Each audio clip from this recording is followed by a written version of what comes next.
सोलापूर महानगरपालिकेनं जे काही कचरा उठाव करणारे टिप्पर आहेत, या टिप्परवर चालक म्हणून 254 लोकांचं कॉन्ट्रॅक्ट बेसिसवर उभारण्याकरता, कॉन्ट्रॅक्ट बेसिसवर नेमण्याकरता जवळपास 6 कंपन्यांना 43 किंवा 45 या पद्धतीनं ठेका दिला होता. तर या ज्या काही 6 कंपन्या आहेत, रक्षक security services and system private limited, Sai agencies, DBK facility services private limited, Siddhivinayak enterprises, HS services provider, सक्षम फॅसिलिटी सर्व्हिसेस प्रायव्हेट लिमिटेड, या 6 कंपन्यांनी मिळून 254 लोकांना पुरवण्याची जबाबदारी ठेका पद्धतीने घेतली. एका व्यक्तीमागं म्हणजे एका टिप्पर चालकामागं जवळपास 25,300 रुपये महानगरपालिका या कंपन्यांना देते. 254च्या हिशोबाने जर आपण केला तर तो प्रत्येक कामगाराला 25,300 रुपये मिळायला पाहिजे. त्याच्यामध्ये जवळपास 21,000 त्यांच्या प्रत्यक्ष खात्यावर आणि बाकीची जी रक्कम आहे ती PF आणि ESIC इतर टॅक्सेसच्या माध्यमातून त्यांच्या खात्यावर जमा व्हायला पाहिजे. तर याच्यामध्ये बारकाईनं बघितलं, ज्या दिवशी ठेका मिळाला, ज्या दिवशी वर्क ऑर्डर मिळाली, त्या दिवसापासून आजपर्यंत या कंपन्यांनी संगनमतानं कुठल्याच दिवशी 190 पेक्षा जास्त कामगार पुरवलेले नाही. म्हणजे एका बाजूला 254 लोकांचं पेमेंट घ्यायचं आणि दुसऱ्या बाजूला कामगार पुरवताना 190 कामगार फक्त पुरवलेले आहेत. बरं, जे 190 कामगार कामावर ठेवले, टिप्पर चालक कामावर ठेवले, त्यांना सुद्धा अतिशय तुटपुंजा पगार मिळते. कुणाच्या खात्यावर 14,000, कुणाच्या खात्यावर 15,000, कुणाच्या खात्यावर 16,000. PF ESIC वेळेत भरले जात नाही, काही महिन्यामध्ये भरलेच नाही आहे.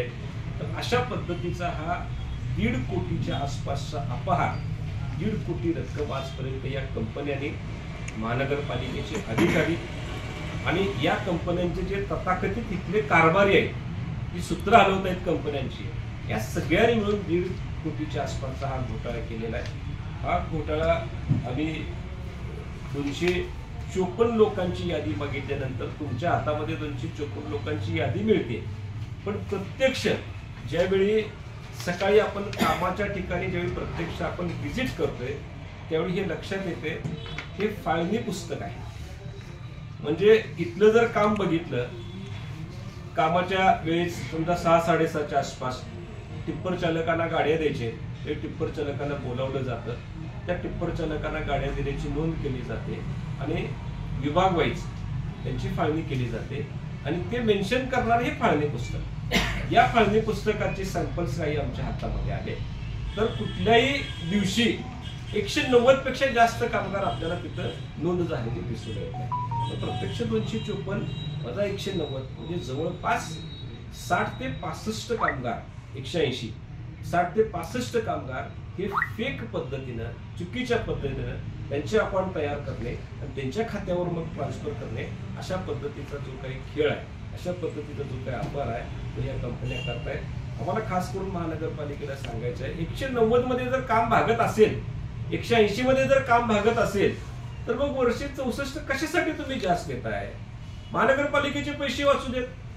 महानगरपालिकेच्या कार्यक्षेत्रामध्ये टॅक्स भरणारा तुमच्यासारखा सर्वसामान्य माणूस, त्याचे पैसे वाचतील, ते कुठेतरी विधायक कामाला लागतील.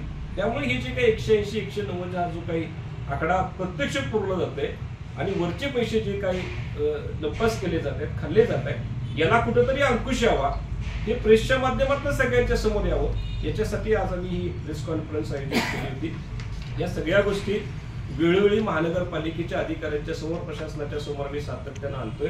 त्याला हा पेपर आम्ही एक्स्ट्रा जोडू की तुम्ही फाळणी पुस्तक चेक करा, प्रत्यक्ष कामगार तुमच्याकडे जे आलेली लिस्ट आहे ती चेक करा, म्हणजे याच्यातला आपल्याला लक्षात येईल. आणि त्या पद्धतीनं जे एक्स्ट्रा पैसे गेलेले आहेत कंपन्याला, त्याच्यासाठी क्लेम करणं, त्याच्यावर कायदेशीर कारवाई करणं, या सगळ्या घोटाळ्यामध्ये जे काही अधिकारी सामील आहेत त्यांच्यावर ऍक्शन घेणं, अशा पद्धतीची भूमिका महानगरपालिकेच्या प्रशासनाने घ्यावी, याच्यासाठी आम्ही आग्रह धरतोय, मीटिंग घेतोय आणि प्रत्यक्ष गरज वाटली, जर रिस्पॉन्स मिळत नसेल तर आम्ही उग्र आंदोलन सुद्धा करणार.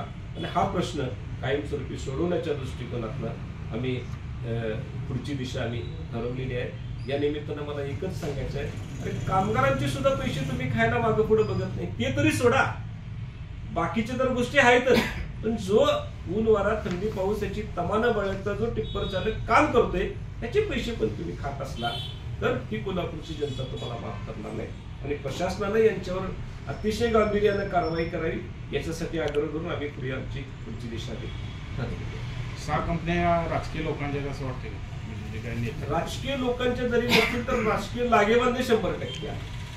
एक कंपनी जरी राजकीय नसेल तर त्याचे लागेबांधे, त्याचे हस्तक, त्याचे कारभारी हे सगळे राजकीय आहेत. आणि राजकीय प्रेशर वापरायचा, पुरेपूर प्रेशर करायचं, महापालिकेच्या अधिकाऱ्यांना भीक घालायची नाही, त्यांच्या कुठल्या पत्राला उत्तर द्यायचं नाही, त्यांना कुठल्याही पद्धतीने जुमानायचं नाही.